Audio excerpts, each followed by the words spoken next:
You man. Hey, time is of the essence. I gotta catch this movie. Ooh. I catch this movie. What movie you watching? What up, y'alls? UnieQ and Cheese Show. I am DJ Unique. I'm Cheese. Special guest part 2. What's up, y'all? Mr. Ed. Hello. Back. Thank you for having me back, fellas. Man, it's a pleasure having you back because Totally, the folks that do listen, they was like, that's a smart brother right there. Hey, man, I'm just out here.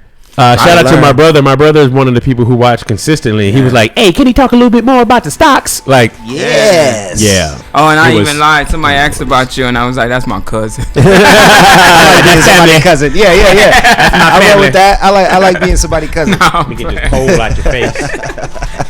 Trying to get that pole out. Let me get Y'all it organized. when we were kids, though, everybody had a cousin. Yeah, in elementary. I fortunately have a ton of cousins. I got a shit ton of cousins so too. I didn't ever have to like. I got a lot of cousins. I got no brother, so everybody was like, "You my play brother." Yeah. Right? I got an older brother. I ain't got no brothers. This only thing kind of bad though, and I guess it's kind of my fault and a little bit how I was raised too. Yeah. My family is very, when we're with each other, we are with each other. We like, you know what I'm saying? We super down. Yeah. But then when we spread apart, every now and then, like my cousin Kiana, shout out to my cousin Kiana. She's one of the ones that will reach out to family members to see how they doing and stuff like that too. I'm not very good at that. Copy. I think that's in my kind of in my mama's DNA a little bit too, because she kind of, when she's off doing her thing, she's off doing her thing. Yeah. So I'm trying to get better at it. I'm working on it. I try to reach out to people and be a little bit more. But most of the time, man, I'll be about my life out here. Yeah, about that grind. I got kids to take care of, wife to take care of. You know what I'm saying? So that's my focus. So thank goodness for stuff like Facebook.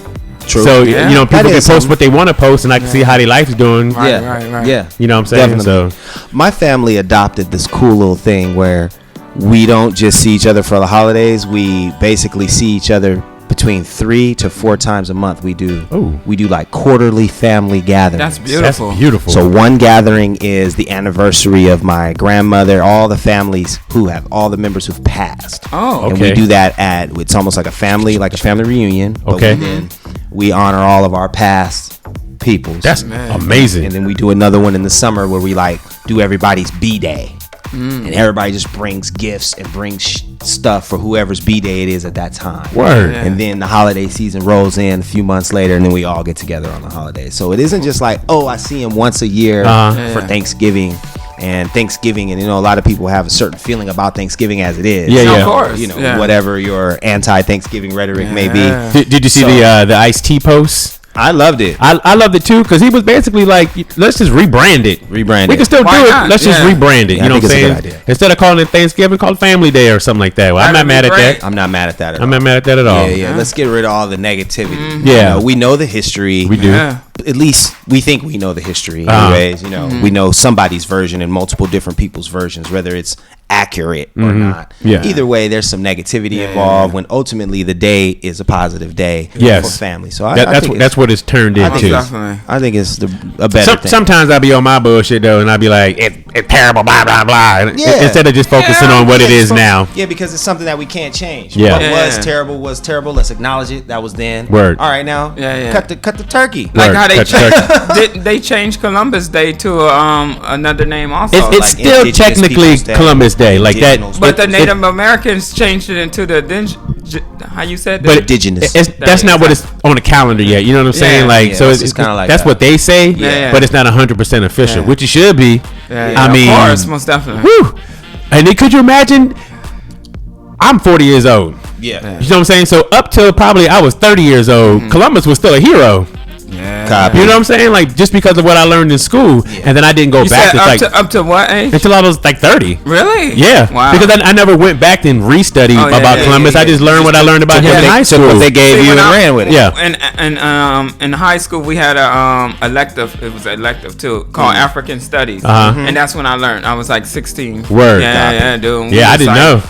Like he murdered an island of people. Yeah. He brought diseases and everything. Pocahontas is not the story of Pocahontas. Yeah, man. No, it's not. That poor girl. It's terrible. Yeah, man. But you know how deep down the rabbit hole you want to go. Yeah. Who showed Columbus how to get here? Yeah. Who showed Columbus how to get here? Had to be some people who already been here before. True that. You know what I'm saying? And he renamed everything. Like he didn't just find it. Some people told him where it was. Word. The Moors. Word. Oh yeah. Black folks. I heard the Africans have been traveling around the 10,000 years before. Forever. Yeah. Forever they've been traveling. But you'll never hear that history. The deeper you dig into history, the blacker it gets. That's amazing. Period. Hey. The deeper you dig, the blacker it gets. What is it? Hidden Colors? Yeah, that's a good one. Yeah, I watched a few of the Hidden Colors. I think I made up the part 3 so far. Yeah, I like that one. I'm up to part 3, but yeah. Yeah. I'm good with it. I love history. I love everybody's history, though. Yeah, me too. Human history. Human history is very interesting. Human history. Yeah. Not just... Now, just ballpark figure. Some people say it has been since it's always been. And then some people say civilization started 100,000 years ago. Some people say 10,000 years ago. Some people say, hey, we was here when dinosaurs were here. Yeah.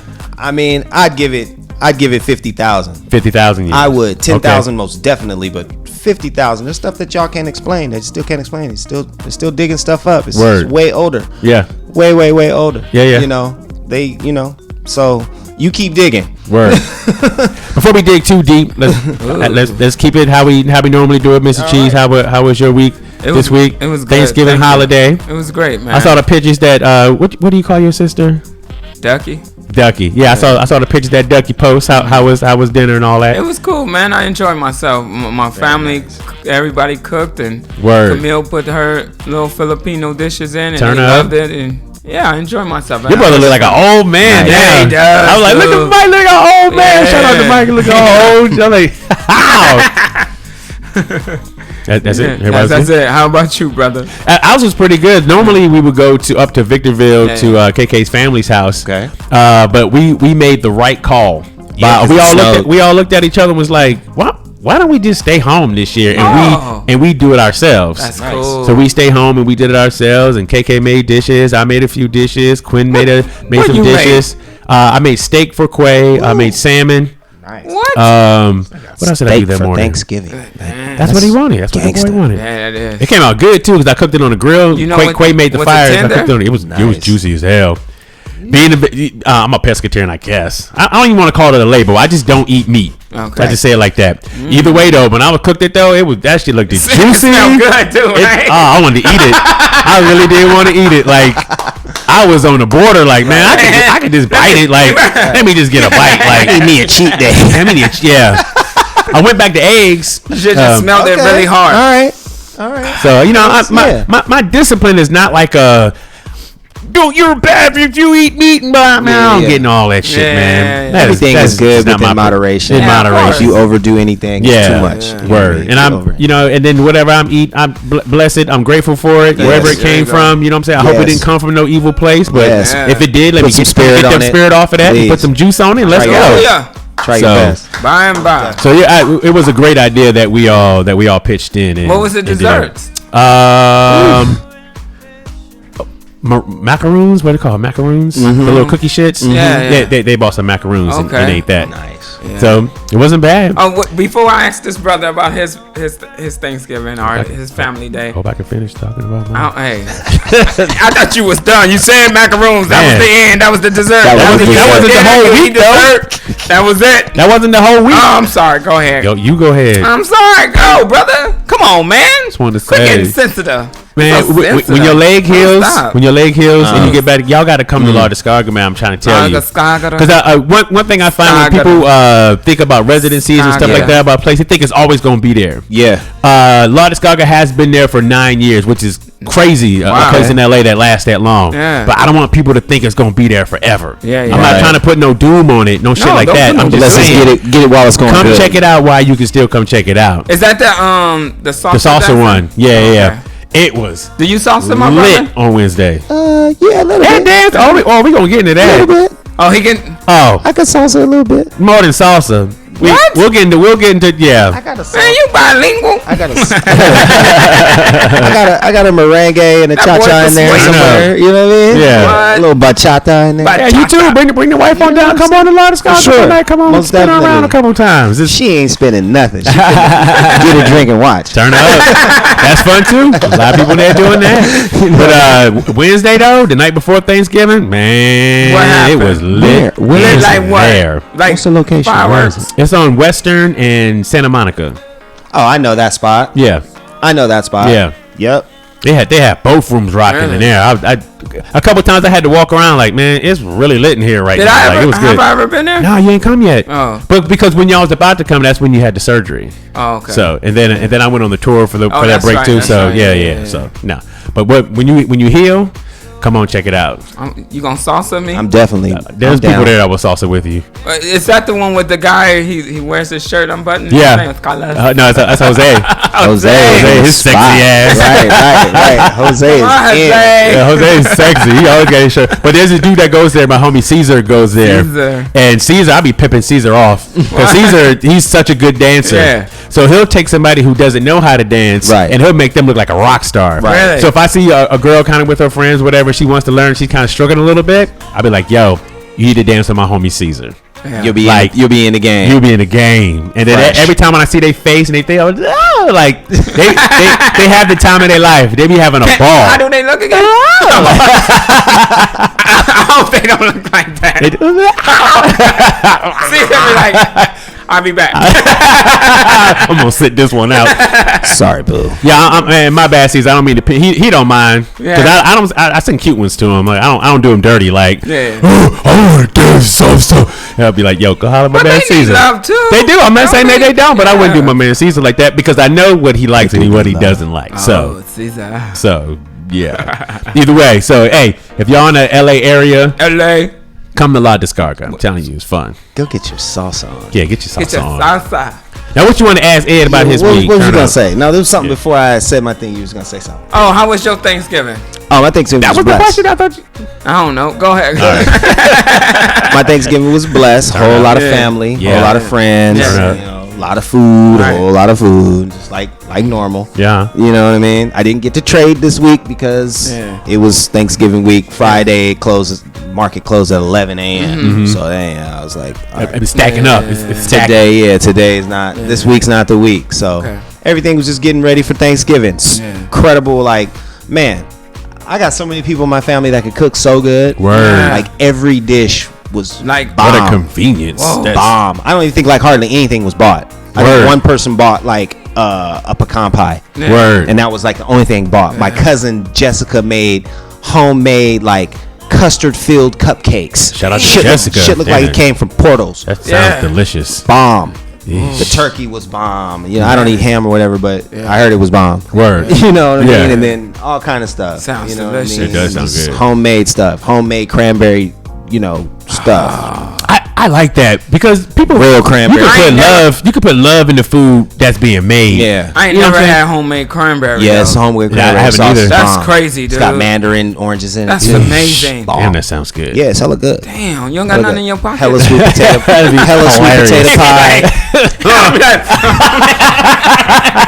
As a matter of fact, right? Come on, cheese. You look at my fingers. Hella dump cake. A lot of. How good would food need to be to suck it off another man's hand? Oh, hell no. It would have to be so. Hey, you'd have to. I gotta be really hungry. Exactly, that's it. You gotta have nice hands. Right? How hungry are you? Slave hands. I'm like, no, brother. Just wipe it on my hand if it got to that. Just do that. Do that. Don't. Could you imagine sitting there like, get it, go you get on it. that one finger too long? What you doing? Disaster. Anyway. This is uncomfortable. For the trading, is there seasons for that? Like, is there something maybe in December, like when the last 2 weeks of December or something like that, they'll close it down, or does it ever close? No, it closes for holidays for 1 day. Yeah. Okay. One or 2 days, 1 day, at the New Year. I think it's closed for 1 day or something. Word, but Wall Street don't be on vacation. Not really. Yeah. It'll have certain times where it'll close early sometimes, but mostly it's I don't think only on the weekend you can't trade. Word, but least options what I do. Okay, you can't trade on the weekend. Yeah. But the best times are doing earnings seasons. Earnings season. So every quarter, companies put out their earnings, and they basically say, well, we reached our goals, we had a good earnings, we exceeded sales or whatever, and our projections are going to be good. So those are earnings. Sometimes it'll be we didn't reach our goal and our projections are going to be bad. Word. Right? So every company releases them out from quarter to quarter to quarter or whatever. Some, you know, and those are some of the best times I find to trade, because then you have a lot more information on whether that stock is going to go up or go down. And basically stocks are motivated by projections and trust, you know. So if it's like Nike didn't reach its goal and its projection is we're not going to reach our next goal, then that'll let you know a lot of people are probably going to bet against, or they're not going to invest, or this, that, and the other. So earnings helps you, and it's all companies, you know, I just use Nike as an example, but all types of companies. So I think earnings, and that happens, you know, quarterly. So the next earnings season's coming up at the top of the year. It's gonna be another earnings, and then you start hearing it. And that's how the Dow goes, and you see the Dow's going up like crazy, you know, with I'm sorry. The Dow Jones. The Dow Jones? Is that what that is? Okay. Yeah, the Dow Industrial. Okay. Yeah. So that's the Dow, the NASDAQ, the S&P 500. These are the big major ones. If you're not doing, you know, like Forex, which is cash money, you know, foreign money is basically what you're like saying, okay, the dollar's going to go up. I think it's going to go up. I'm going to invest in the dollar. Goes up, your money gets better, or it drops. Whatever, the won, the yen, the ruble, you name it. Yeah. Is that the same thing like with people have brokers too? Yep. Right? Yep. So but you do your own research. Well, my broker is basically like Ameritrade and E-Trade. They are the brokers. Okay, gotcha. The app itself is the broker. Okay. They're the ones that are allowing you to go into their system and put your money into their system, and they broker and sell and buy whatever it is that you want to sell and buy. Okay. And then it goes back into your money. You know what I mean? So other people who actually buy and invest in full shares, then you'll go to like a Merrill Lynch, or you'll go to, you know, E.F. Hutton, or you'll go to somebody else. Okay. And that's your broker. So it's not like I'm trying to think of a movie that I saw, like when they have boiler room trading places. Yeah. One of them, like how they have all these different people in this room, and they calling these people. Yeah, that's a lot of it is like that. Yeah, is it still like that? It's still like that. Oh, okay, it's still like that. Wow, it's still like that. It's something like a boiler room. Like, do they like they randomly get your phone number and they call you, like, yo, Ed, it's gonna be this amazing deal. You want to put your money in? Like, it's still like that. People, I mean, I don't do it because I'm strictly through an app.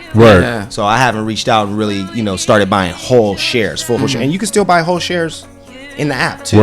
You know, but my game, like I said, I try to get in and out within hours. Okay. I'm trying to be done. I'm trying to get in there and be done. Sell it off and be out of there. I'm not holding on to nothing. Would you be open, if you ever have time, would you be open? I just want to come and sit and watch you do what you do. You got to be there at 6 a.m. Okay. I'm not afraid of that. That's when it's going down. Okay. 6 a.m. I'm looking at the pre-market. I'm watching what's going on, usually with my boy Eric. You know what I mean? And we just sitting there watching the market, getting ready to put where we want to go. You know what I mean? If it's at this price and says it's gonna do $4, $5, $6 a day, get inside of that $4, $5, $6 range. Word. You know, on top and bottom. And let's see what happens. I gotta bring. I'll come with my notepad. I'll be like, what that mean? Top and bottom. When you say top and bottom. Yeah. All right. Well, when you trade options, basically there's these things called strike prices. So the strike price is where the actual price of the share is. So let's say the share is at $200 right now. Currently in the market, it's $200 a share.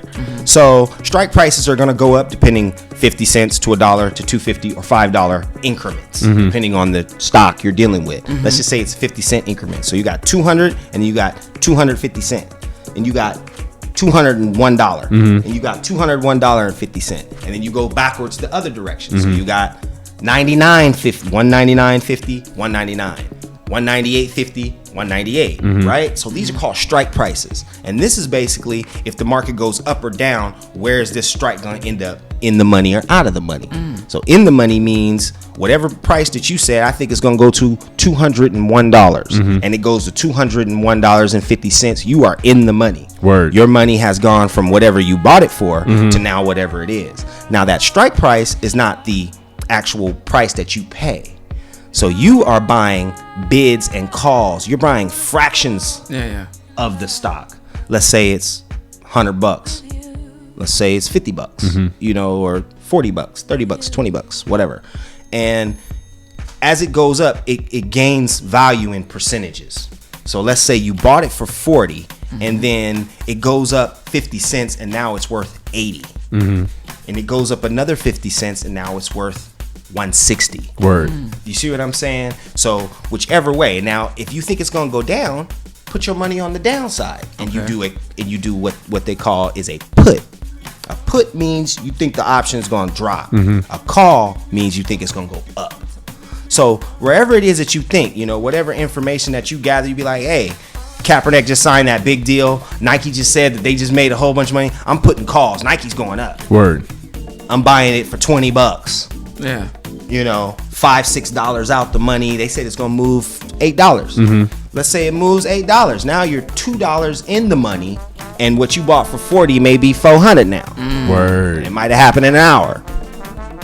Turn up. Or it goes the other direction, and your $40 goes to zero.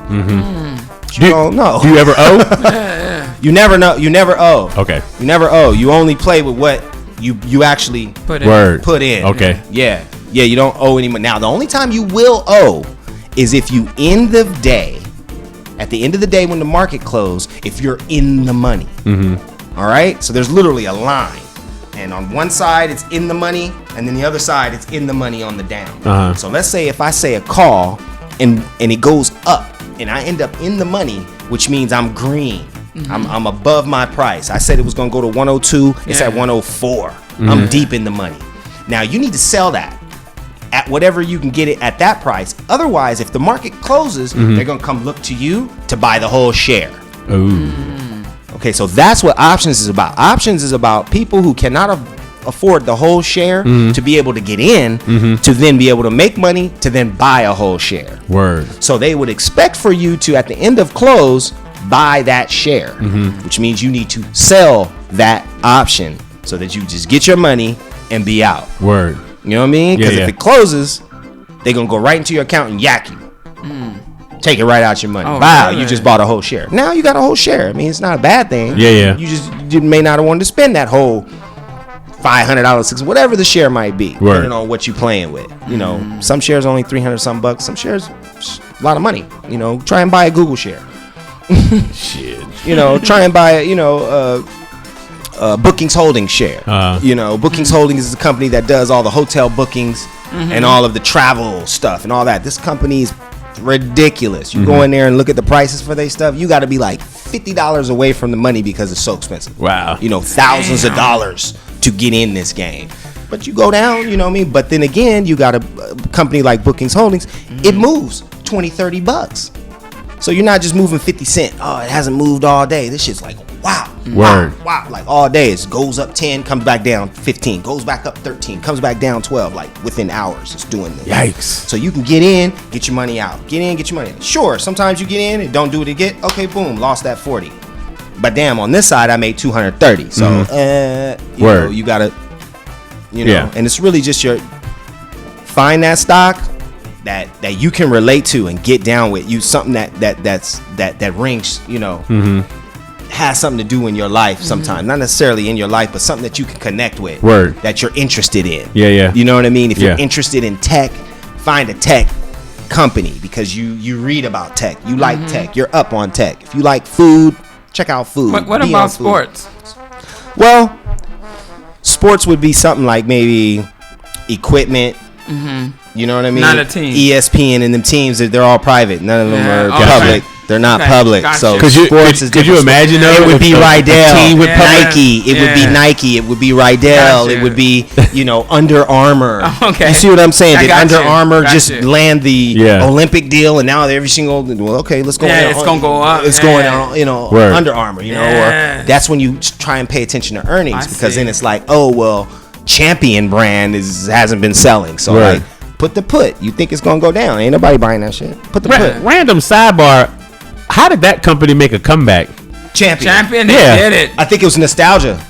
Really? I think it was nostalgia. I always thought it was like one of them Walmart brands that you didn't get if you didn't get the good shit. So you go get Champion. And then it came back. Like I think it's nostalgia. I wore it in high school too, but then it seemed like it went to the poor bin. You're right. And then it came back like Champion is hot. I'm like, Champion was selling Champions. At one point. I think it's nostalgia though. The throwback. You know what I mean? You think Cross Color gonna make a comeback? Nope. Okay.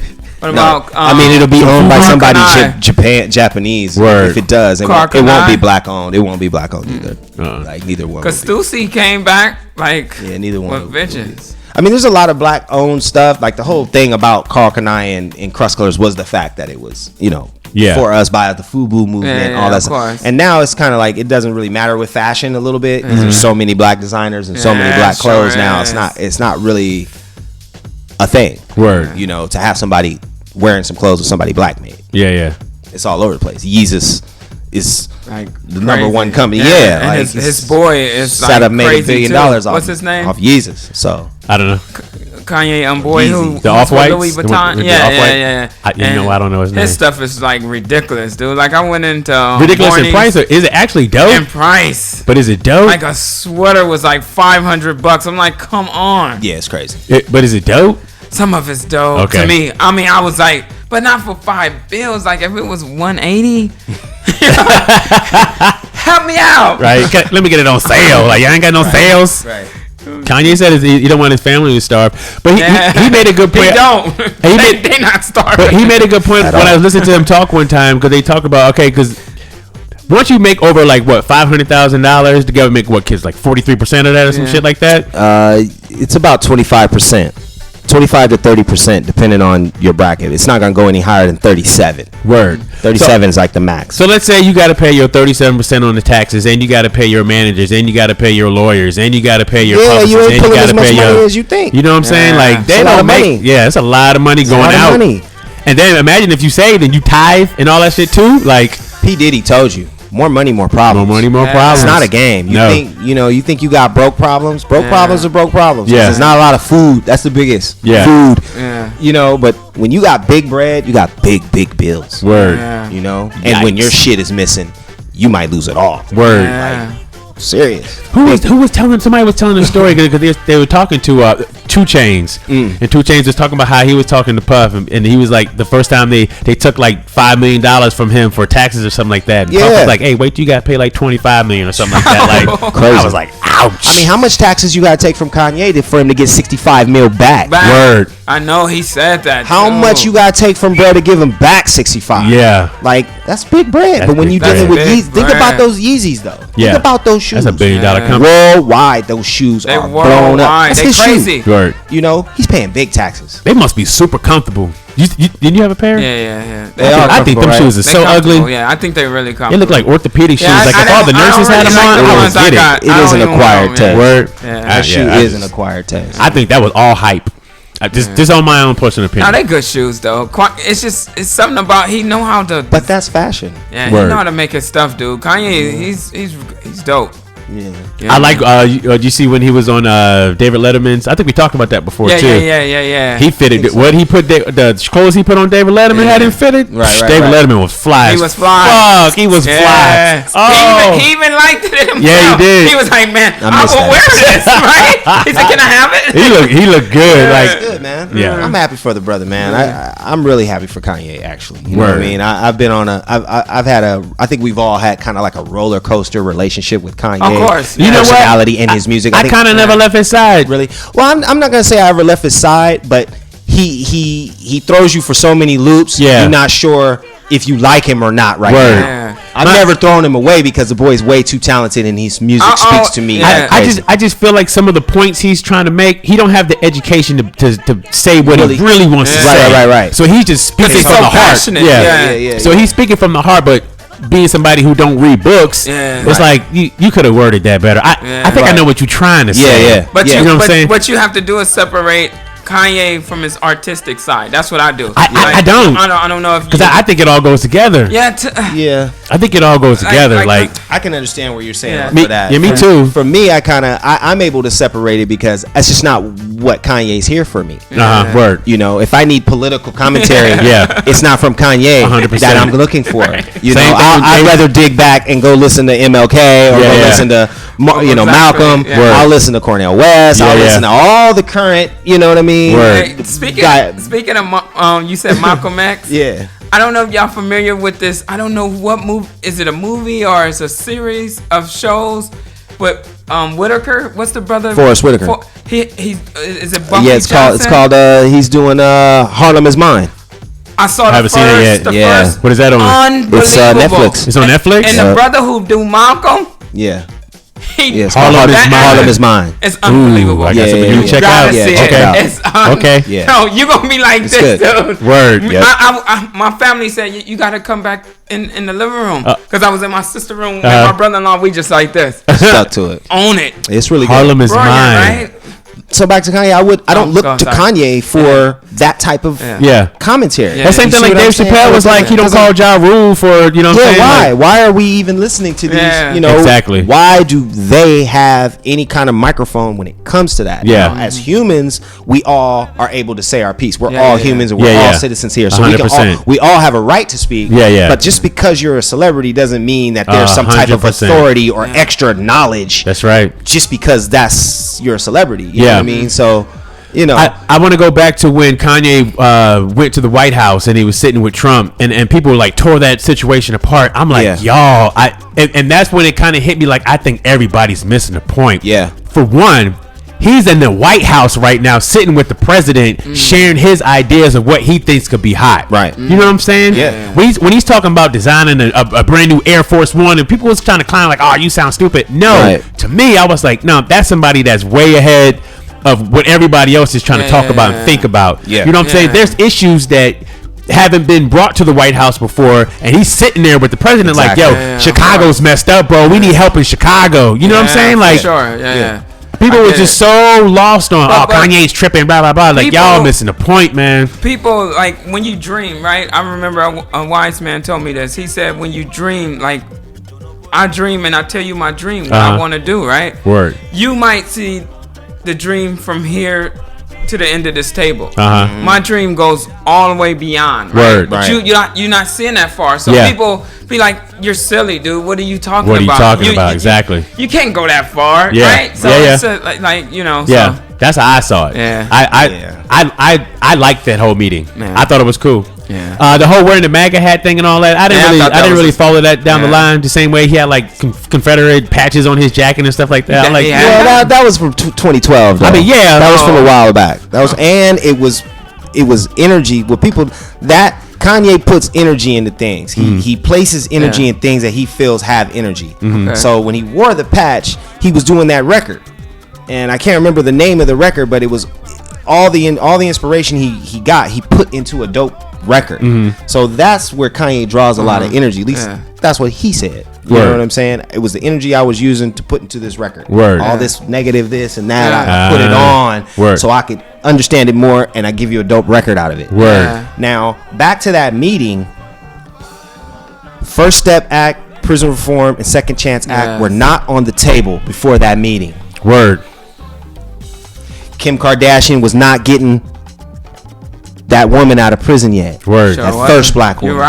Out of that meeting with Kanye talking about Chicago's a problem. We need to do this. This is a problem. We need to get rid of the 13th. It's still slavery. Out of that meeting inspired the GOP side.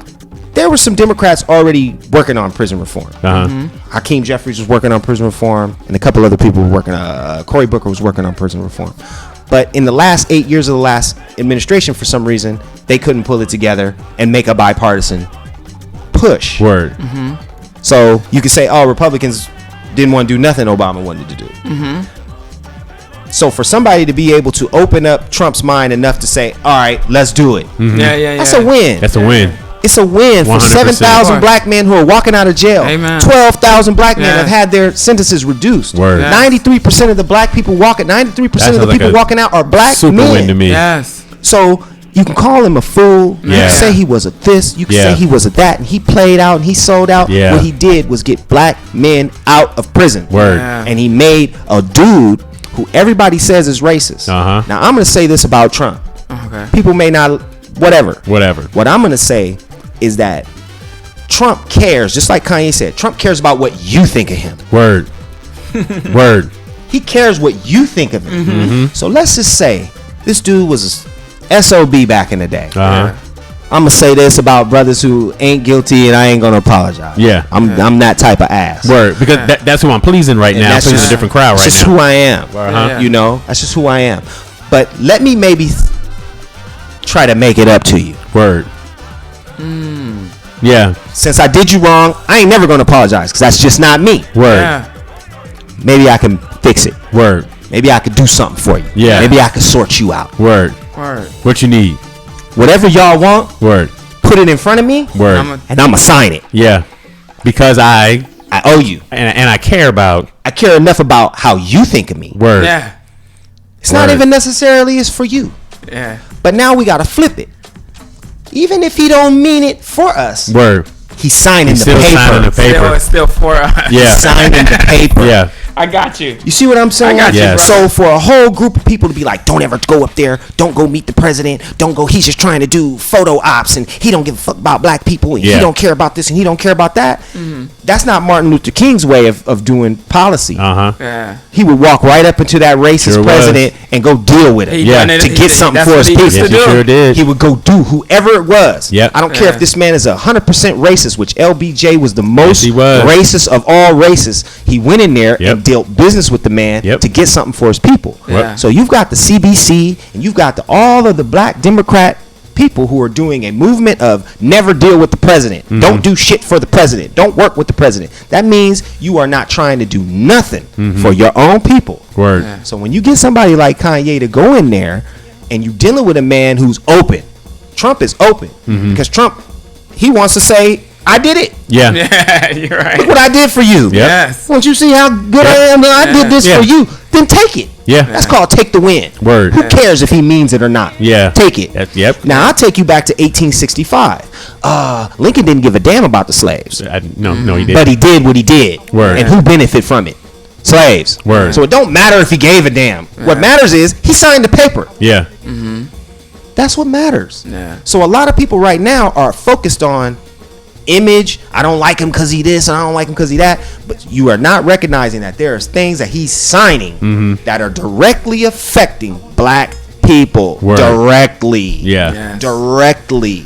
You talk about ex-cons can't get a job because they're ex-cons. So they end up going back and doing crime and end up back in the pen. So the Second Chance Act, high skilled training in the job. That's what he wants. Trump has said it. High skilled training. They ain't making tires and license plates. I want them to learn how to do this job. So when they come out of here, they're going right to that company and getting a job. Yeah. And not only that, I'm about to make it illegal for companies to discriminate against ex-cons. Turn up. That's the Second Chance Act. He don't want them going back. Right. That's real change. Word. So you can Real say, oh, he change. racist, he don't like it, he don't just. I don't give a damn if this is the result of what he signed and this is the result. It don't matter. Turn up. And well, y'all didn't care about racists before. You think Bush wasn't no racist? You don't think he didn't say nigga out his mouth? Right. You don't think Reagan had nigga out his mouth? Yeah. You don't think Clinton? You don't think LBJ? Yeah. All this racist shit is crazy when didn't nobody care about these 30 other Even racists. Kennedy. All of them. You name it. And now it matters. Shouldn't matter. Yep. Doesn't matter. At least to me anyways. You know what I mean? Black Gotcha. folks and everybody in general, because it's not just black folks, because everybody's benefiting from this stuff. You know? Yeah. You could say, oh, you know, the economy's pretty good. And that's a fact. Yeah. You know, we're not in a situation where the dollar is crashing, which was the prediction. If this guy gets in office, it's terrible. The dollar's going to crash. The stock market's going to crash. You know, he ain't going to be able to do nothing. How's he going to bring these jobs back? It's almost 7 million new jobs in America in the last 3 years. That's a lot of jobs. Whether you like the man, don't like the man. Whether you want to, you know, microanalyze or what kind of jobs are they? There's 7 million more than there was. That's what kind of jobs they are. You know, there's, for the first time in like 50 years, there's less people on unemployment than there is job openings. There's more jobs available in America than there is people on unemployment. By like a million. So it don't matter. You know, there was people who couldn't get a job for 5 years. And now they working. So that benefits every single person. You know what I'm saying? Every single person. I'm a small business owner. He got in the office and he dropped my business taxes on my company and my wife's company. Went from 34% to 21, and he wanted it to be 19. Wow. That means your company, your business is keeping more of his money. I can now maybe hire one person that I couldn't have afforded before. And people say that these things are not good, and oh, you're just giving money to billionaires and cutting a check to billionaires. I ain't no billionaire. And that 21% helps me exponentially. when I file. Yeah. You know what I'm saying? Yeah. So people have to understand what it is. Nah, did it help your personal taxes? Nah, I didn't go nowhere. No. He gave us like a half a point. But that ain't where his head is at. His head is on real money, business. Anybody who owns a business, you just got blessed. And if you're smart, you start a business so you can get blessed. Word. That's where you get blessed. Start something, sell something, make something, create something, sell it, repeat. That's America. America's not here for you to work for somebody forever. Word. America's here for you to make your dream happen. And if your dream is working for somebody, then you got a problem. Your dream should be, I want everybody buying what I'm selling, or what I'm saying, or what I'm writing, or what I'm making. You see what I'm saying? Word. Y'all listening? That's you listening. That should be what it is, you know. That's how it was when everybody first got here, you know. Ain't nobody buying nothing from nobody. Everybody's trading. I got veggies. What you got? I got a pig. Well, I'm gonna give you like this much veggies for the pig. Okay, cool. Trade. Word. Well, we can't all hold a bunch of veggies and pigs walking around. So here, let's make fake money, so we can at least just say, well, here I got 4 pigs at my stable. Word. Take this money and you can go get the 4 pigs out the bank. Okay, cool. And that's where trading of something that means nothing, the dollar, a currency. Yeah. You know, a currency it doesn't mean you got something. Currency just means I got something over there. You know, I make potatoes. I can't carry 40,000 potatoes and go trading while I get my milk and go get this. So here goes my little something to mark off. Okay, so now the baker's coming through to get some eggs. He's coming through to get his, and he's coming through. He's gonna drop off the bread I need. He's gonna drop off the wood I need. He's gonna drop off the coal I need. Word. They gonna all pick up eggs, and this is how we're trading. Yeah. You know, people need to be involved in trade. Word. Whatever it is, if your grandma make pies, put her in the kitchen and make pies. Get it online, sell your pies. Word. Period. Go into business. And that's the only way you're going to make it in America. You cannot do it by having a career working for other people, period. Unless you're getting 130K, 400, 200 something K at the top, great. But if you working 2 part-times, you better figure out how to sell something. I got Paco, I got Jose, I got Lupe, and I got all them that just popped up from El Salvador. They did danger dogs and sold fruit on the corner for 2 straight years. Now they got a food cart. Word. They didn't upgrade it to a food cart. Pretty soon they're gonna upgrade that food cart to a brick and mortar 1, 2, 3, 4, and there'll be Los Burritos all over California while brothers are sitting around here wondering what's going on. I got plenty of people from down south coming up here, no money, don't speak the language, and they making it, killing in 5 years because they going into business for themselves. Word. Right off the top. We out here, we gonna go downtown, I'm gonna get these flowers and I'm gonna turn around and I'm gonna slang them. Yeah. Boom. And we got our brothers out here talking about, you know what I'm saying, I can't find a job. Make something, sell something, do something, go into business, do it. That's how we make it in America. Yeah. You know, as entertainers, you are your business, right? As a DJ, you set your own price. You are your business. Yeah. I am my own business. So we've kind of grown up in a way where we've been able to understand 1099. The average person don't know what a 1099 is, or what is that, or a side vendor, or third-party contractor. These are the ways that you are able to get into the system or work the system instead of the system just working you. You know, America's here for the sale. You know, get you a piece. Word. Right on. What you was pointing and then. It ain't gonna be funny. No. I was gonna make a joke. That's why I was like, I'm not an idiot because he talking serious. I'm not gonna cut him off for that. I was gonna joke. Nothing. I ain't gonna even say it. Anyway, but before we get into, because we didn't get to cover all the things we wanted to cover last week, so we're gonna finish off some of the stuff. But I kind of want to hear a little bit more about your times like touring with Janet Jackson and stuff like that too. Ed danced professionally, you don't even know, choreographed, you don't even know. Just give him just a little bit of the resume. My leg was working out bad with you right now. Well, I started with one of my first professional gigs was a KTLA stop smoking commercial. Okay. I was 14. Yeah. And then I started working with Tisha Campbell on her first album. And then from there I started working with MC Hammer. Worked with him for a few years.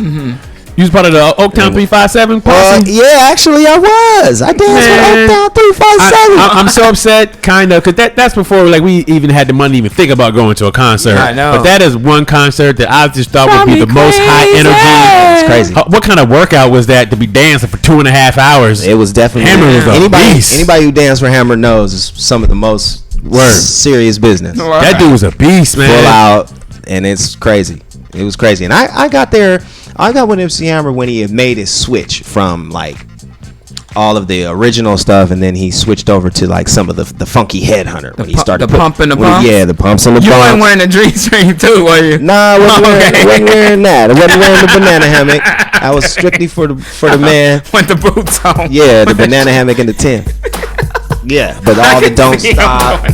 We used to wear the Hammer pants. Yeah, me too. My grandma made us the Hammer pants. See, I was more like Lost Tribe with the Jabobs and the Tims and the rayon shirts. Yeah, we like Jabobs too. Yeah. we was Hammer.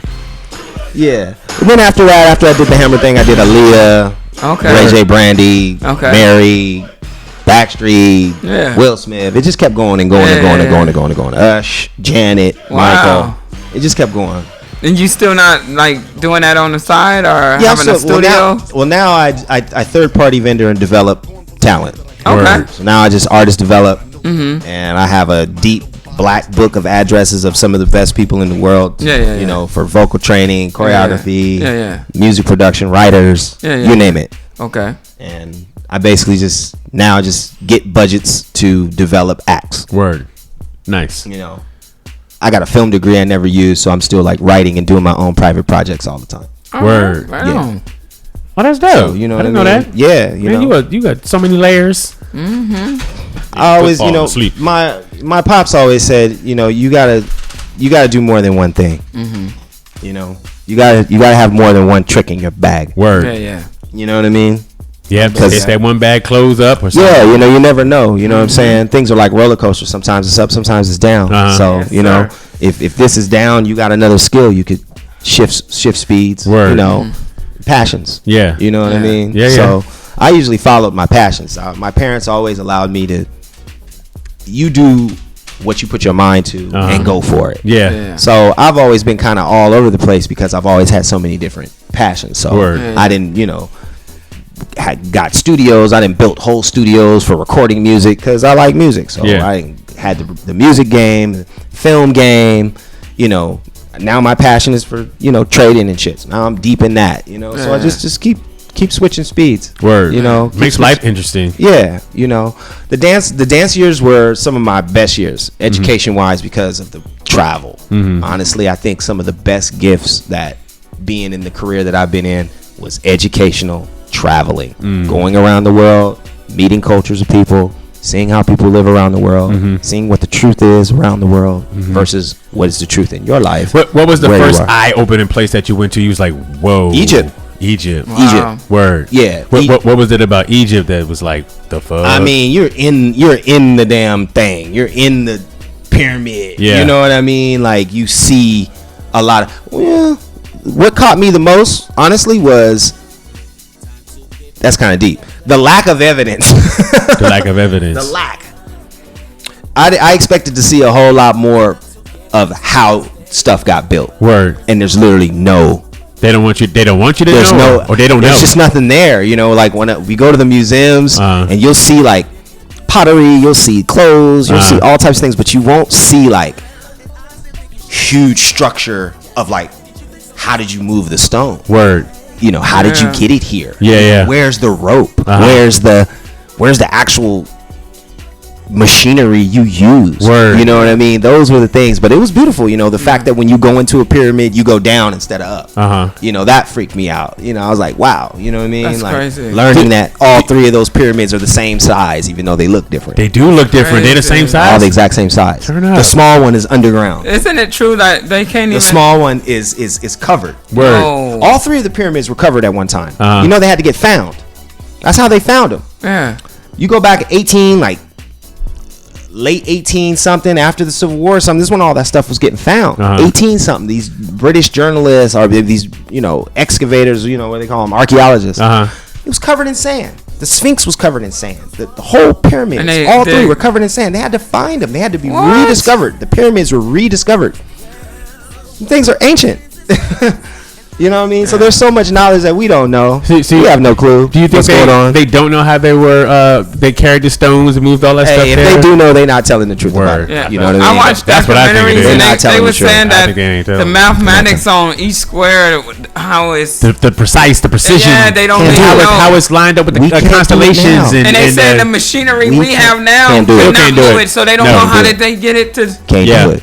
Can't do it. And my silly thought of how it was built. I think somebody built that with their mind. I think it was during the time period where you can just be like, move shit. I'm not against it. Word. Wow. I'm really not against it.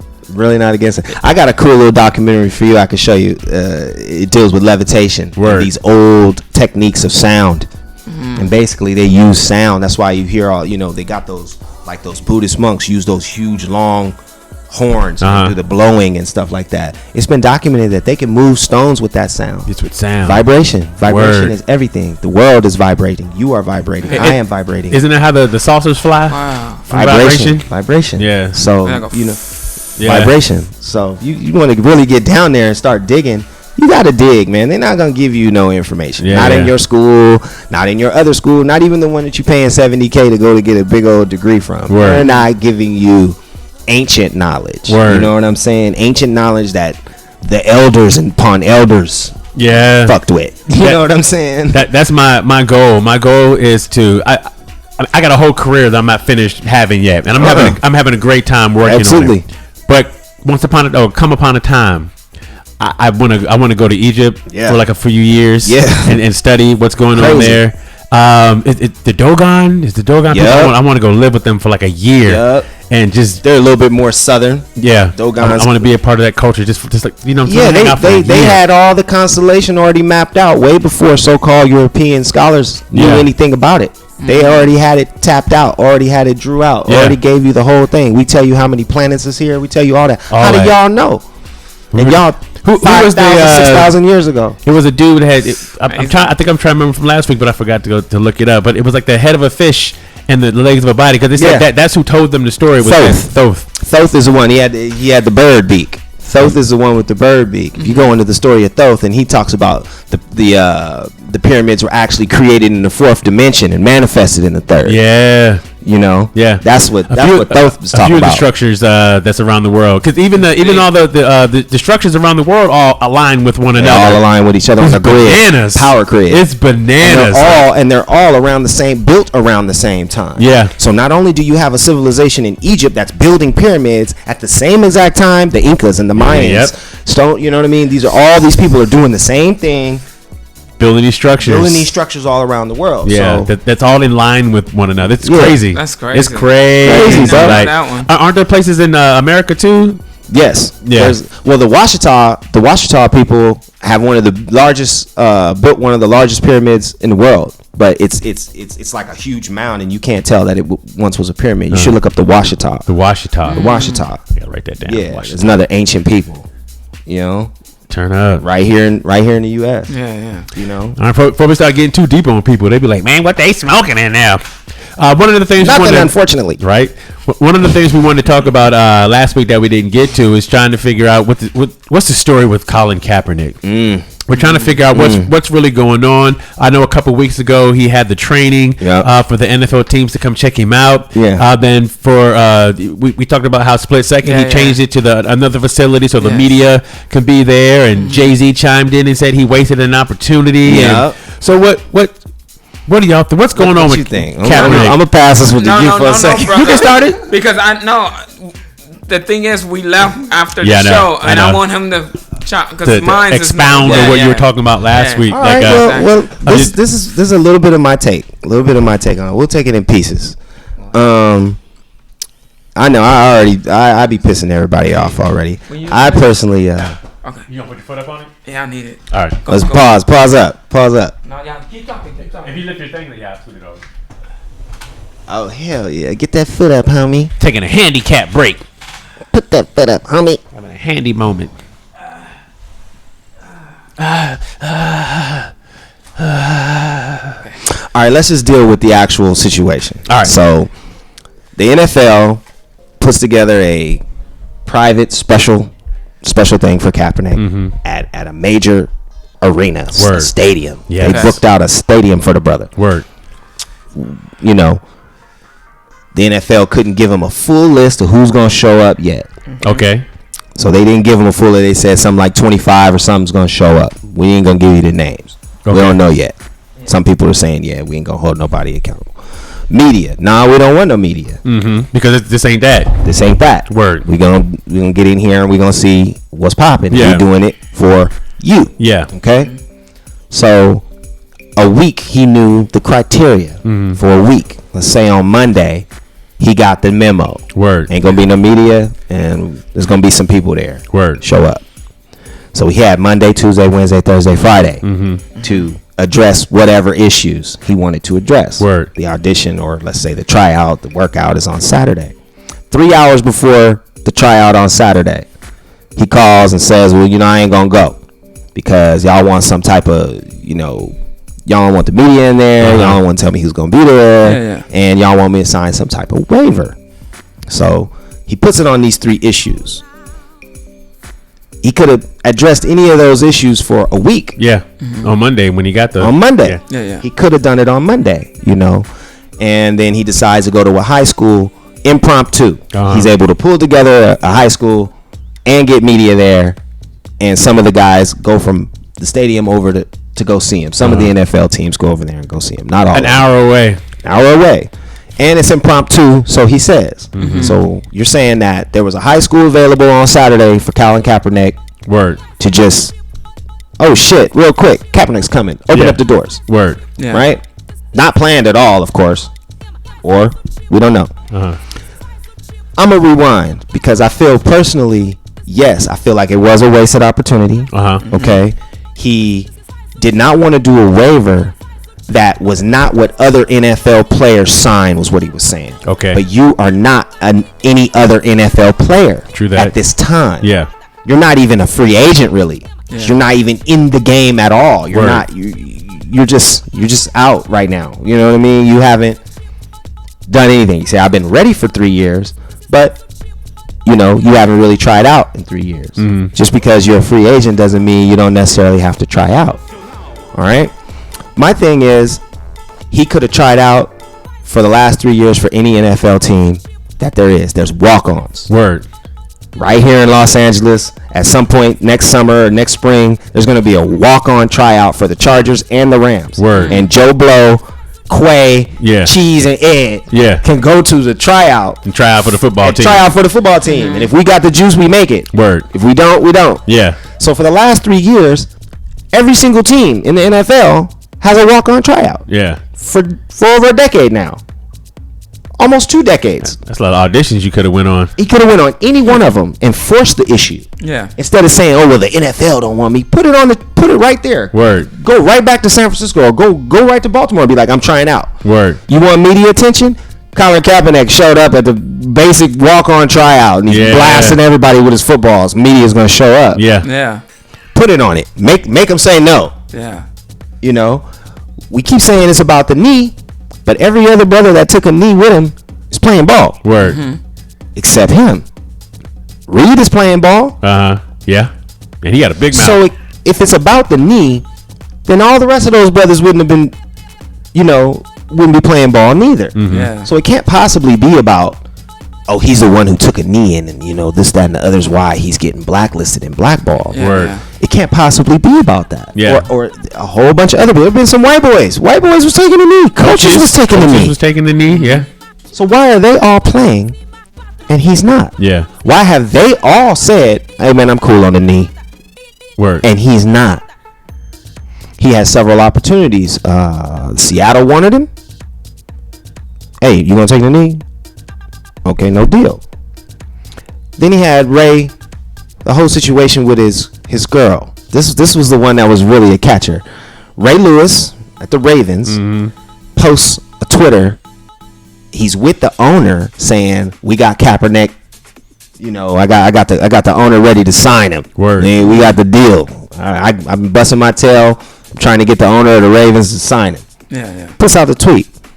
Kaepernick's girlfriend turns out retweets it, but puts the whole Django spin on it with massa and house nigga. Yeah. And puts Ray's face on there like Ray Lewis over here with massa trying to bag some shit. Wow. That deal's gone. Yeah, of course. So now we have Kaepernick's girl running agent manager for his career.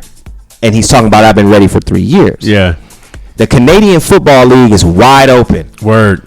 If you want to play football. Every college player that doesn't get drafted, they somehow end up in, the Canadian League. Word. I've known plenty. I know a couple brothers myself that played in the Canadian League. Yeah. If you want to play ball, if you want to throw the ball, you want to play football, over the last 3 years, there's been multiple opportunities for him to do so. Word. So I don't think it's about Colin Kaepernick really playing football. I don't think it's about a knee, and I think it's about being a social martyr for the movement. He wants to be a martyr like, Malcolm. He wants to be considered a freedom fighter. This dude who's speaking truth to power and being oppressed and being discriminated against because he's, too black, too strong. Well, if that's the narrative, it would have been so much more. It would have been so much more added to that storyline if he would have made it back into the league, won a Super Bowl. That's like Muhammad Ali getting his belt back. You know what I'm saying? Like if you're gonna go down that road, can you be the hero at the end of the story at least? But he's still trying to fight the only fight, be the only one holding the fight. I'm the only one willing to take a knee. Now, my only issue with taking a knee is I don't have a problem with your First Amendment. Word. Take it. Yeah. That's you. You want it, you got it. Word. You can take it all you want. All I know is when you work for another company, you may not just be able to do whatever you want. Turn up. If I was dancing 100%. For Janet Jackson in the middle of the concert, and I'm gonna be like, bitch, I'm taking a knee. I'm doing this for the hood. I'm doing this because when that part when you say all the injustice, I'm gonna take a knee and I'm not doing the routine right now. I'm gonna just post up. Word. How's that gonna fly? How's it gonna fly for you in the middle of your DJ set? Right. At on the gig, you like, oh, hold up, I'm taking a knee. It doesn't work for anybody else in anyone else's situation on any other level. On that. On any other level. Now, employee. I would have loved if he would have taken a knee at the police station. I'm taking a knee, he said, because black people are being persecuted and black people are getting killed by the police. How come you're not taking a knee at the police commissioner's house? Word. At the mayor's house? Word. How come you don't get you and that whole superstar football team of yours and you go kneel at City Hall? Word. Take the cameras there and say, we ain't coming up off your lawn until you do something about it. Word. But you do it in the safety of an arena. Yeah. Where it counts for nothing. Makes us all like, ooh, yeah. But what are you actually doing? If you really wanted to take a knee every single time a black child is shot by a stray bullet, you'd be on that block taking a knee. Word. Every time the police do something, you be in that police station where that cop works. Word. Taking a knee. That's where you take the knee. You don't take the knee on Monday Night fucking Football. Yeah. You take it right there in Baltimore. You take it right there in Chi-Town. You take it right there in San Francisco. You take it right there. Go to them, the people who are responsible for it. Who's responsible for the police? The mayor, the police commissioner, the county council, the city council, and the council of commerce. That's who controls the police. You want to change the police? You got to change who changes them. Word. It ain't us who watch football. Those who watch football don't do nothing with the police. Word. Go straight to the police and kneel there. That was my issue with kneeling. If you're not going to kneel where it really, really matters, then this is all kind of for nothing. Word. And I appreciate you saying, hey, I'm going to put my life out there, but that's your choice. Oh, Colin Kaepernick lost it all. He didn't lose it all. He made a whole shit ton of money. Sure did. He didn't lose nothing. What did he lose? Yeah. He lost nothing. Oh, he lost his career. He could have been played ball if he wanted to play ball. Word. So all of the narratives about it kind of rubbed me the wrong way, and I was a Kaepernick fan. I loved the way he played ball when he was in college. Yeah. I liked how he played ball in that 2013 season when he took it to the Super Bowl. Word. I appreciated Cap. Now, him being second string and getting benched before you decide to start taking a knee now, that changes the situation. You weren't taking the knee when you was on the top of your game. You taking the knee when you was sitting on the bench now and you're not the star and you're not the starter. And in the year that you take a knee, you go 1-11 straight losses. Straight. Now, if Kaepernick was throwing the ball and you made it back to the Super Bowl and you was taking a knee, I guarantee that all those owners would have been like, who gives a shit? Word. That fool's getting us he's getting us to the playoffs and he's getting us to the championship. Maybe he was taking a knee because he was tired. Because the NFL doesn't care about all that stuff. The NFL will let a murderer rapist right back in. Turn up. The NFL will protect Ben Roethlisberger, who is a serial rapist. Word. They have a slush fund for Ben Roethlisberger that pays off his rape victims. Jeez. And he's still balling. Niggas are walking out of the pen from shooting people, going to play football. You think NFL has morals? NFL has no morals. Business. We want wins. Yeah. So why don't want Kaepernick? Because at the end of a football game and San Francisco has just gotten their asses kicked and the people come in to interview with players, they interviewing the linebacker about, well, how do you feel about Kaepernick's stance? We're talking about taking knees in the locker room when we should be talking about football. Turn up. We're not talking about football anymore. And that's what coaches care about. Yeah. That's what owners care about. Yeah. We don't care about social justice on the football field. Nope. So if you want to know why the man hasn't gotten his job back, it's because he played the wrong game at the wrong time in the wrong place. Word. Great. You took a knee for us. So everybody said he did it for us. Sure, we didn't all get this check. We don't all get a piece of that Nike money. We don't all get the cover of whatever. Yeah. You know what I'm saying? Yeah. So he didn't do shit for us. Word. He did it for himself. And that's cool because we got a whole bunch of justice warriors out here. We got a whole lot of people fighting for prison reform. We got a whole lot of people fighting for this. But just because it's Kaepernick, he gets the attention. There's 1,000 black folks out here fighting for us. Been fighting for us. Word. Who's really doing it where they're supposed to be done. They at the city hall. They're in the council meetings. They're there. He wasn't there for that. That was my biggest issue. I had no problem with him taking a knee. That's your right. Word. Now, your employer might have a problem with it. That's the one who pay you. So, you know, and I think the NFL did it wrong. The NFL should have just stopped having him come out. Do the national anthem with the football team in the locker room. When the national anthem's over, football team come out. I would have took a knee in a heartbeat. So everybody did it wrong. It was just a wrong. The NFL handled it wrong. I feel like Cap did it right for himself because he's gotten everything he's wanted. Yeah. Cap's got the deals. Cap's got the pub. Cap's got everything. I don't see where Cap's losing anything. And now he's positioning himself to be this socio-political hero. Word. You know, for the people. Power to the people. But you ain't where the people really need you. You on the football field. You know. Now that's my take on Cap. And like I said, I think his talent he's dope. You know, he's a ball player. He can play some ball. If he really wanted to play, he'd be in Canada. We'd have been saw him. 2016, he'd have been playing for Canada. Got his stats up, took him to the championship, and some NFL team would have been like, man, he's too good to not. I don't care. Word. Grab him. Yeah. And he'd have been that. Hell yeah. So, you know, turn up. I think he'd rather be who he is, you know, with his afro and his Kunta Kinte shirt. Word. You know. That's just my take. You know, take that. You know, that's just my take. You know, and yeah, I think a lot of people got bent out of shape. I think so-called, you know, you'd say right-wing people who are so wrapped up on you need to have respect for the flag and da-da-da. I think that's the wrong attitude to take. It was. I don't like that attitude. You know, I'm gonna boycott because they're allowing him to take a knee. I think that's stupid. It is. You know, allow that person to say what they're gonna say. You know, everybody's got a place. That's right. Yeah. Everybody has a place. You may not like it. Yeah. But the fact that he's able to say it means that you get to say something that I'm sure a whole lot of people don't like. And at the end of the day, it's a football game. Exactly. It's just a football game. It's a game. Yep. It's a game. Yep. It's a sport made for entertainment. For entertainment. It's a business. It's a business. That's what that is. Yeah. A lot of jobs. Yeah. A lot of jobs. You know what I mean? I had an issue with people saying, well, you know, the NFL and the slave correlation. Oh, I don't get that. That really rubs me the wrong way. Yeah, me too. It really does. That's too much. It really does. Because any of those people can stop playing at any time if they want to. Anytime. Using your body is part of that job, and you know what you're getting into when you get into it. They try to play mind games with you. Everything has to get, you know, correlated to slavery and your oppression. No. You know, even your $1 million deal that you just made for running a ball. Yeah. I never knew $1 million slaves like slave, Lamborghini, Rolls Royce, fur coats, football, slave. I don't see how they make that correlation. I don't either. You know, it's your choice. You know, it's your choice. Everybody else, why don't we make a league? You know, they're gonna make your own league. Yeah, make your own league. You guys gotta realize how much money that shit costs. Hell yeah. That's why we ain't made our own league. It costs too much. Kind of digress a little bit, because this is my own personal thoughts. My own personal thought.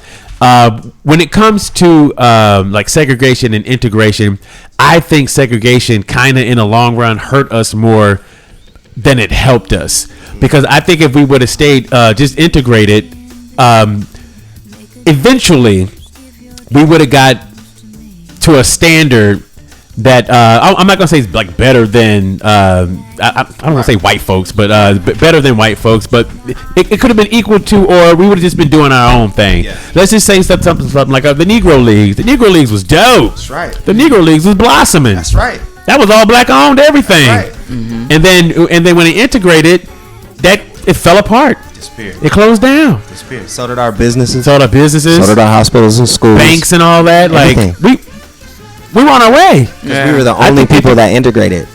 That was the double cross. Yeah. The double cross was, we're the only ones. Nobody else is integrating into us. Word. Nobody came to get our stuff. Yeah. We only went to go get other people's stuff. Yeah. We only wanted to go live in other people's places. So the integration was kind of a double switchy, double whammy. Yeah. You know, sure. You know, you want to go over there and there's, you know, this education or that education. I don't know who told us to do it. I don't either. You know, and if you want to dig deep, I can start throwing you some names, but we're going to keep that for another one. Word. Yeah. You know, I think I agree with you. I had to say that real quick when you said about the make your own league and stuff. Yeah, like, I think we lost. Had our own league. Yeah, we lost more than we gained. I think so too. Absolutely. Turn up. We absolutely You don't lost. think we gained, how should I say this? It's more of a positive though, because now that if it was all about just all of us being human beings and all growing together as human beings, then yeah, I think we would win. It's a fight too that get us to that point, and we at that point now though, right? But I understand what you're saying. I'm saying as people, if we're talking about just black people, like trying to make ourselves better and do how much money we spend, billions of dollars a year. Our spending money is ridiculous. Like 1.2 trillion. If we were still segregated and that $1 billion is being circulated just through black communities, like 1.2 trillion. Oh my gosh, we were our own country. You know what I'm saying? Like we had spending power. It's like it's ridiculous. I get what you're saying, but it's a fine line too. I think it hurt us more than it helped us. I really do. I agree. Yeah. The issue is, and I'm not saying you can't force anybody. You can force by law to make things, but you can't force people to change. Yeah. And that's the issue. Yeah. The issue is, I can force my way into your school, but I can't force your mind. Yeah, I'm still going to hate you. I'm still going to hate you. Yeah. I'm still going to hate you. Now I'm going to create a different way of oppression. To try and now just, now I'm going to fuck your school off. That's why I feel like we lost. I feel like we lost because they still the same mind frame. You know what I'm saying? But now we fell apart. Yeah. To be in anything and get damaged even more. You know, that's why I say I get what you. I'm all inclusive. I'm all inclusive. I'm all growing. I'm all about that. I don't know the real. And we should be able to stop at a restaurant and eat wherever we want. Wherever we want. We should be able to jump in whatever bus. We should be able to drink from whatever fountain. All that stuff is valid. Yeah. And the integration of some things were absolutely necessary. Yeah. But to lose your own economic power just to go join the masses,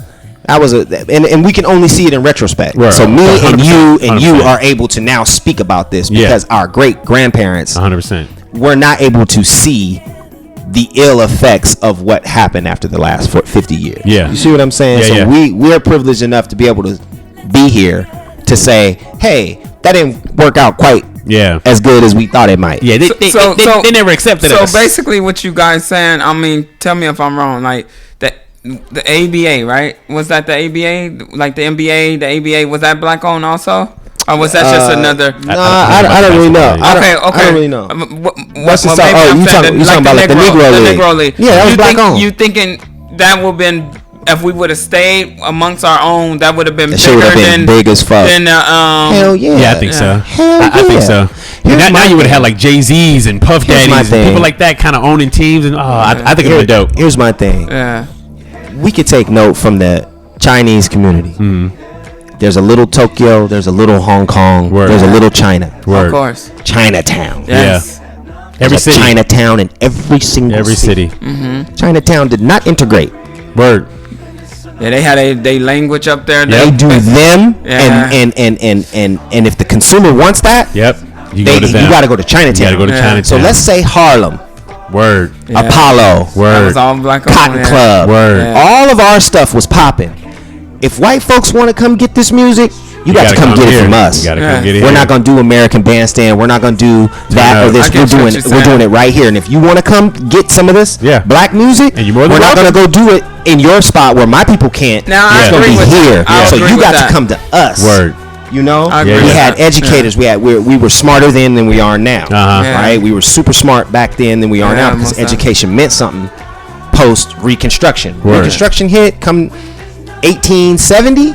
We were all about school. There was nothing you couldn't tell black people about education. We were some of the most educated people in the country and the highest skilled. Because we're the only ones who was working our ass off. At least in the South anyways. At least in the South, not necessarily in the North. Skilled labor. But in the South, we were skilled. We had every skill.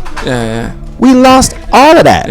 All of it because it's like, okay, well now we forcing our way over there. You can't stop us from being over there. Now everything that we go fight for, we're losing over here when we should have pulled them to us. So you guys saying basically with our black colleges, right? Like Grambling, all of it. Morehouse, Clark, we can go on to all that shit got weak. All that shit got weaker when now we can go to Texas, Oklahoma, everybody can go to Alabama, we can go to Tuskegee, we can go everywhere else. And I heard that like now that the money is not as strong, like they got to have a lot of foundations to keep these schools up. Absolutely. And that's because while Alabama is making booster money off of every dope black football player there is coming through Alabama. If we would all stay, if they all stayed there. I see what you're saying. Now we got to bring them to us. We got the bomb movies, all that bomb music we got, all that food we got, all that culture we got. You come get it over here. You put your money in our community the way we put our money into yours. You come over here and put that money in here. We gonna stay here. And what's gonna happen is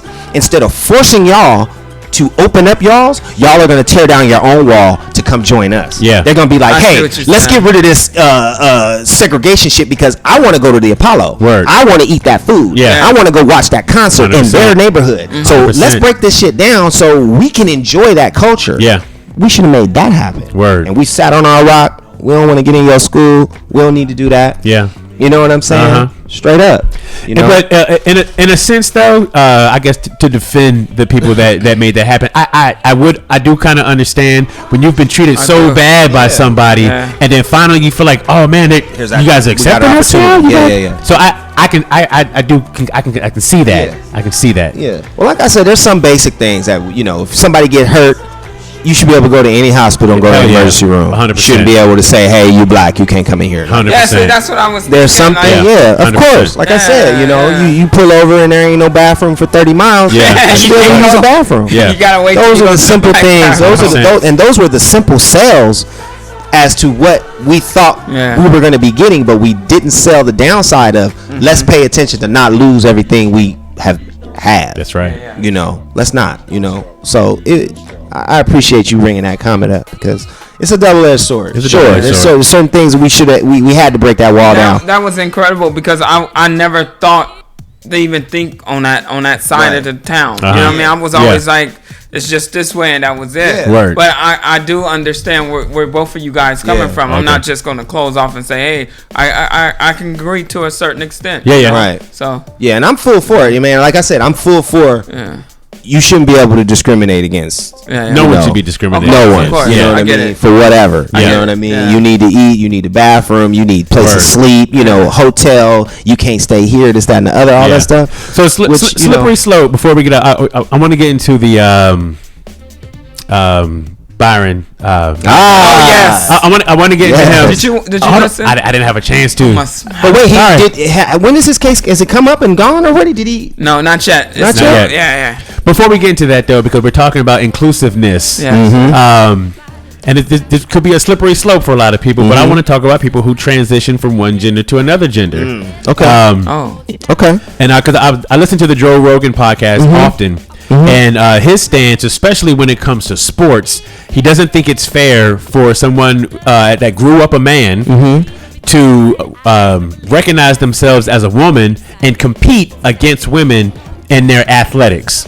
It is a slippery slope. It's a slippery slope because I especially the sport. I agree because that's not fair.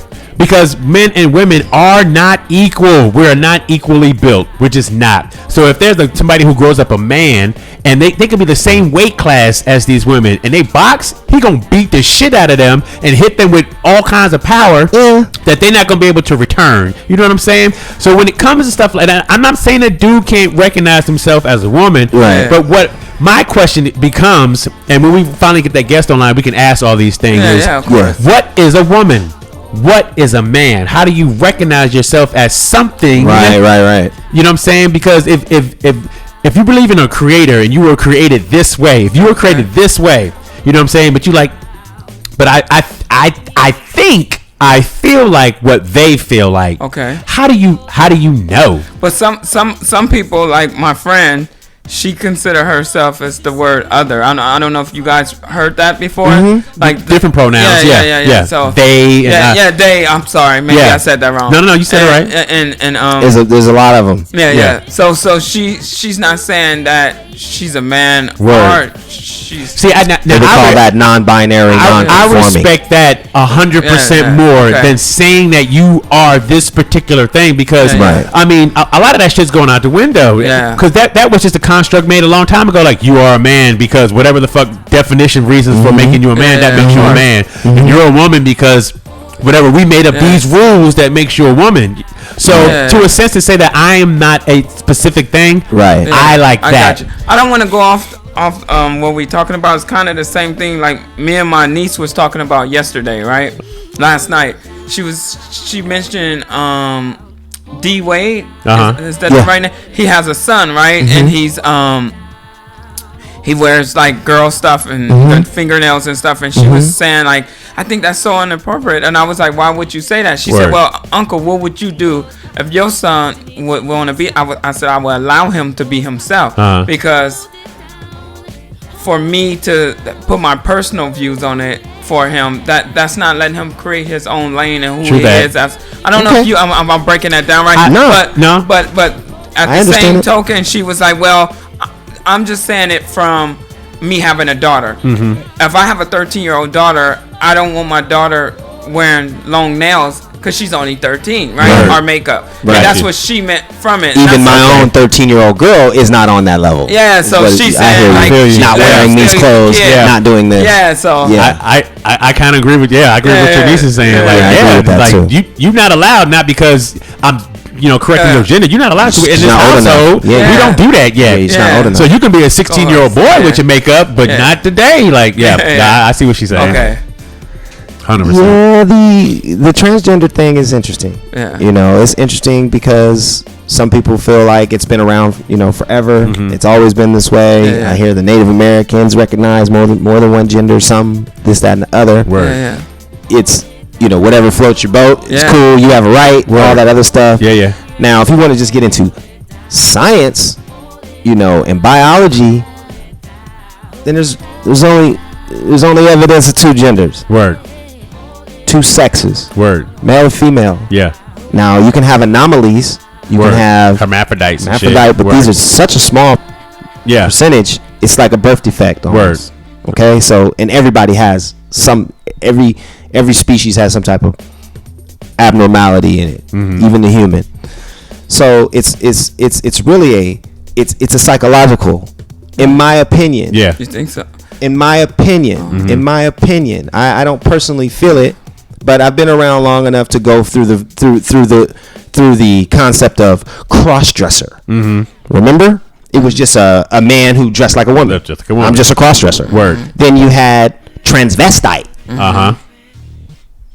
Get your titties put in, shit like that. Now you've got your dick, but now you've got titties put in it. Transsexual, transgender. So it's been a progression of concepts and ideologies that are building on this concept. Word. And now it's just break it all down. It's all some type of, mind thing. Mm-hmm. They say it's a social construct, well, man and woman, and these are all just social constructs. Mm-hmm.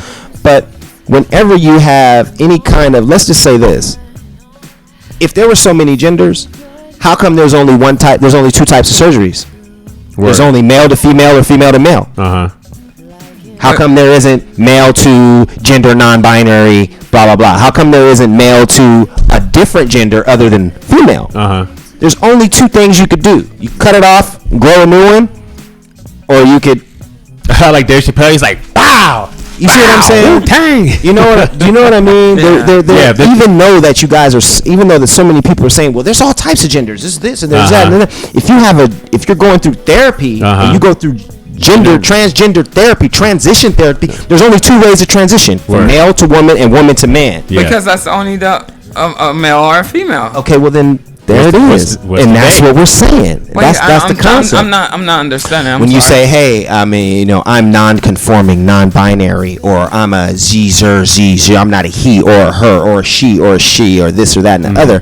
But when you really get down to it and say, "Oh, well, I'm transgender and I'm going through my transgender transition," okay, but there's only two genders to transition to.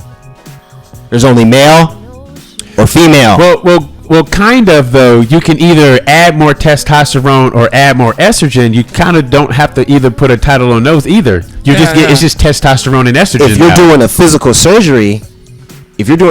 surgery, and you're a male to woman, then they're actually splitting your penis, pushing it inside of your body, and creating and making it. Word. They're not giving you a third one or two. Word. They're not creating a new gender.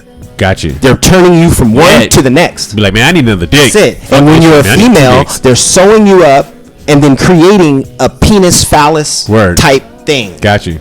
There's only two ways to go. So all of these multiple genders that we talk about psychologically, they don't transition into biologically. Well, what if you don't do any of the surgeries? You know what I'm saying? And now you in your mind you still have how you feel inside. It's just how you feel inside. But I want to know, how can a man possibly know what a woman feels inside? That's what I'm asking. How can he possibly know that? Wait, say that again. How do you possibly know? That's what I'm saying. What a woman feels like. How do you know what a woman feels like? How do you relate? There is no way. You know what I'm saying? I don't know. She naturally, yes.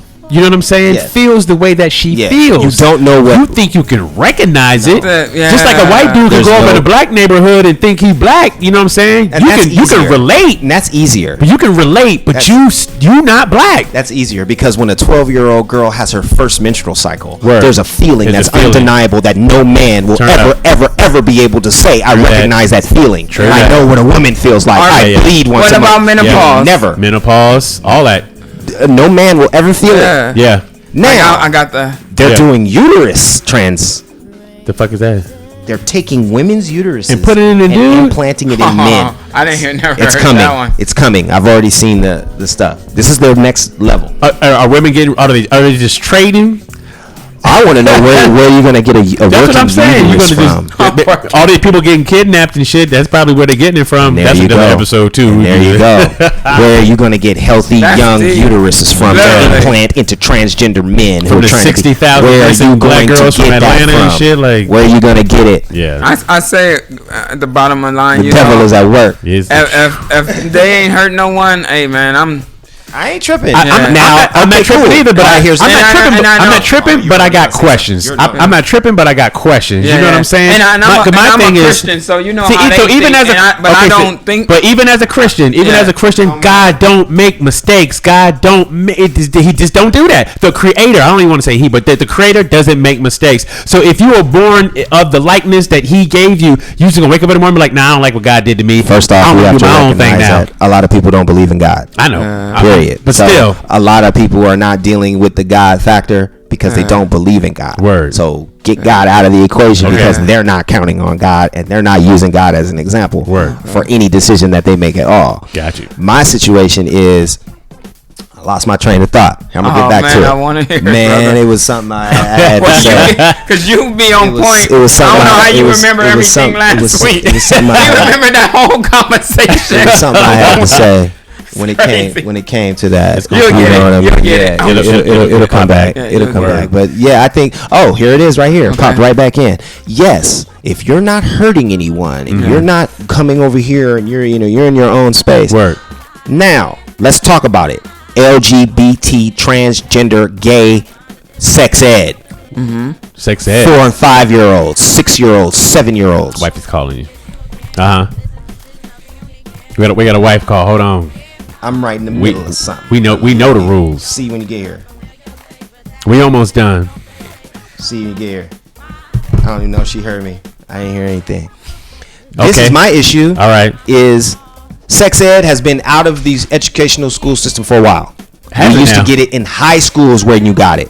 You did not get sex ed before ninth grade. Sure didn't. Now it's in elementary. Now it's in elementary, and it isn't sex ed that we had, where it says this is man, this is woman, this is how you make a baby, reproductive learn. What it is gay sex. What? They're teaching children that a homosexual lifestyle, masturbation, toys, anal sex is not only okay, it's desirable and recommended. This is the truth. I could bring up the articles and I'll forward them both to you guys tonight as we move forward. Oh my gosh. This is what's happening with LGBT education, sex ed at the earliest age. And what they're saying is the LGBT community is saying, well, it's too late to let them get to high school because people have already developed negative prejudgment of trans and LGBT. So we have to get them as children, to introduce this lifestyle to them as children, to normalize it to them so that they don't grow up to be homophobic bigots. Okay, I see what you're saying. There's different ways to go about doing that. Yeah, but now my biggest issue is not that that's being taught. It is the exclusion of heterosexual sex education that's being excluded. So you're not teaching heterosexual man and heterosexual woman and what happens to them when they have sex and make children. You're literally only teaching these kids how to have some type of homosexual sexual act or act upon themselves at very young ages when we didn't even have sex in the conversation at all until high school. So why are we feeding sex to children? Who passed this? Who passed this and made this? Democrats. Democrat, liberal, leftists. That's not okay. And this is what's happening all across the country. Not in elementary school. It's happening in state upon state upon state upon state. That you can opt out or something to that extent. I'm not sure. Yes, they're basically giving it where the parents can opt out. So far, that's what it is. You can opt out. But my thing is, make it to where you can opt in instead of don't teach it first. Make it to where it's a side class for parents who want their children. Yeah, you that forward thinking. Nah, I think they're too young. They're innocent. Drag queen story time. Yeah, that'll tell you.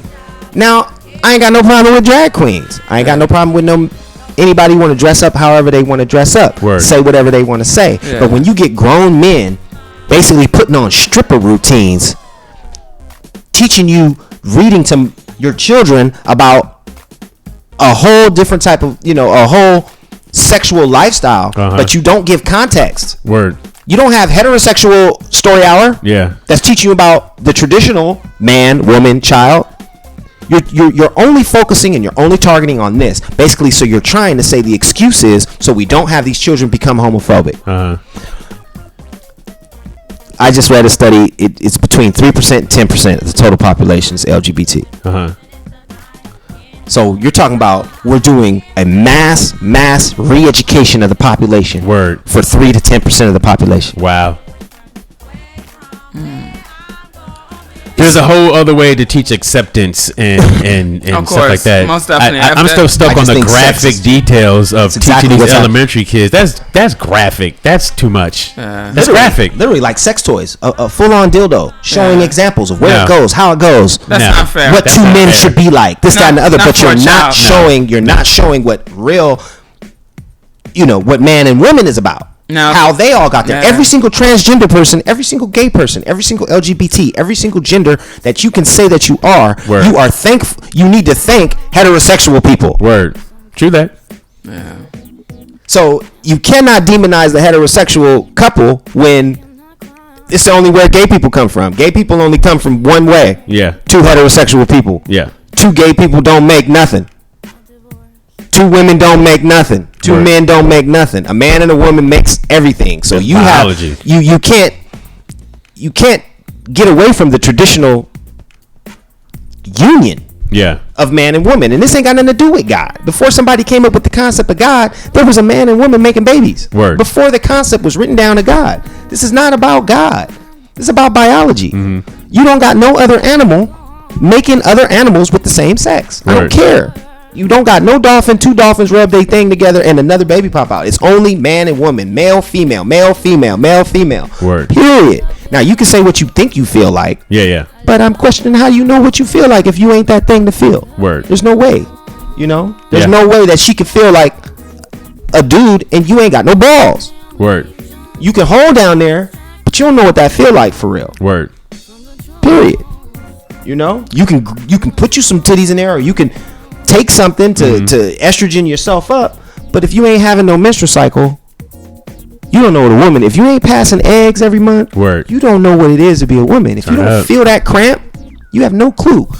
And I feel like it's a disservice. Yeah. I honestly feel like women are actually playing themselves because they're about to lose what it really means to be a woman and the validity and the power of women, of what it is to be a woman. I'm surprised that all these pro-feminists are actually letting it go. Because if it's all about women, it's all about power to the woman, you're letting men basically get in the game and beat you at what it is you didn't fought for. You didn't fought for equal rights. Now some man is coming in talking about, I'm a woman, move. Yeah.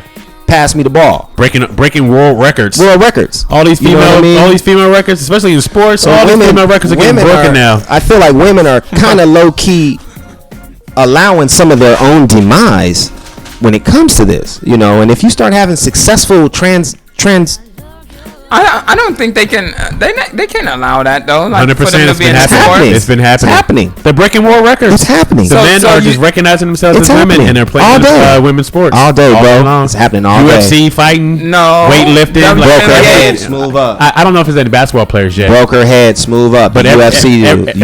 All them sports, they recognize themselves as women. So everybody is cheering them on, like, yeah. I didn't know. Yeah. Right now in college and in high school, all the girls, there's a lot of girls who are doing this whole like lawsuit. They won't race against all the boys. Yeah. I saw that. They won't race. They're getting mad. It's like, what's the point? Like we work we work all this time, and then homie come through and blaze everybody. I think equal opportunity does not mean that we're the same. I'm laughing, not the same. Funny. It's not. We're not the same. You know what I'm saying? That's why there is a NBA and a WNBA. And I know if LeBron James went to the WNBA, he scored 1 million points. and all LeBron got to do right now is just be like, I'm feel really like a woman. I relate to a female. I feel I'm a woman inside. Yeah, that's it. I'm actually a woman. And that's all that has to happen. Yeah. Now, of course, they're gonna put him on some estrogen. He's gonna lose a little bit of his muscle. He's gonna lose maybe a little bit some hair. He's gonna lose a little bit of energy. He's gonna lose a little bit of energy. So they're not at they're not 100%. They're not at their fullest, but it doesn't matter. Still, we are made different. The bone density, the muscle structure. It's all different, bro. Yeah. It's all different. You know what I mean? You still are not going to have, it's just not going to be the same. Not the same. It's only different in Thailand. He's stupid. I'm joking. Anyway. It's crazy. So on that note, man, we're going to have to hold on Byron again. Right. It's time to wrap it up. Yeah, all right. Talk to you forever, you don't even know. Love you guys, man. This is great. He may sometimes change my view. But that's good though. You want to know what conversation's supposed to do? I like that, man, because it people who cannot see another point of view, and question their own spot and be like, hey, okay, I see that point. Yeah, most definitely. I appreciate that because a lot of people cannot do it. Even if it don't change your mind, but do you hear what I'm saying? Though? You know what I'm saying? I'm always trying to hear what everyone's saying. Yeah, like, me too. Me too. Being Christian, the Jehovah's Witness, the Muslims, the Buddhists, the Catholic. It doesn't matter. It doesn't matter. You know, you want to. I want to see what's your world. I'm not going to say no. Mine is the truth. That's the light. Oh hell no. Because you never learn anything. That's the most ungodly thing, I think. Yes. And I have to be honest, since we talking about this, some of the points you hit on, I was struggling though. While you were saying, I was wrestling with my thoughts. Like, no, dude, he's smart, but he don't know. You know, but dude. You know a little, just let it sit for a second. And I was just like, you know what? Yeah. He's giving you knowledge, regardless what it is. You don't have to fight against it. And I'm trying to be as much as open as possible. I mean, I've been in an industry where LGBT's heavy. You know, I got loved ones, my family members. I got LGBT family all day long. So I'm wide open to love. I'm wide open to understanding. I'm wide open to all of that stuff. Now, some points of the things that I said that kind of get to me is this kind of agenda to spread it to the young ones. They don't even have their own head together. And I honestly feel like that's a parent's right over their child. If a parent says, hey, this is something that I'm involved in because at the point where now children are able to make their own decisions for stuff like that, and if a 7-year-old child says, "Oh, I'm a girl and I want to be a girl and you a boy," and now we snatch you from your parents because your parents be like, "Nah, let's wait on that." Oh, child endangerment. Boom, let's snatch them. Start them with the shit. Fix them. Like that right there. That's a little bit. That's overstepping. I feel like those things are overstepping. That kind of stuff, and then when we're hearing you speak about it too, that goes along the lines of even the pedophilia is trying to pass laws to say that these kids can make their own decisions. That's right. It's called consent. They just passed the consent law. Yeah, it's like pedophile consent law. Basically, they already decriminalized it. California already decriminalized it. Oh my gosh! Which means pedophilia is no longer a crime in California. Raping and molesting a child is not a crime. It is a preference.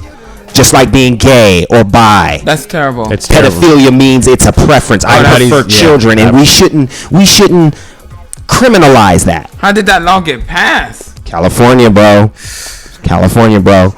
So those, yes, I agree with you. Like that's a little feels like it's an attack on children. That's what exactly, and they can't stand up for their rights. They sure can. So here comes the law. You're literally telling me that a 7-year-old child is gonna give you consent, and if the child gives you consent, so you saying that you're Hey, tell the child. Can the child go pay this bill? Can the child, you wouldn't trust a child for nothing. No. For zero. They can't even survive. You wouldn't trust a child to allow them to make their own decisions for you or themselves for nothing. But then when it comes to their sexual orientation in their life, you're going to start pumping them full of chemicals or something else to change. You're setting them up for failure. You're setting them up. Because it's like you put them, they haven't even been able to make their own mind. You're about to go to work. Let them make their own mind. And you tell your kids, here's some matches, here's some lighter fuel.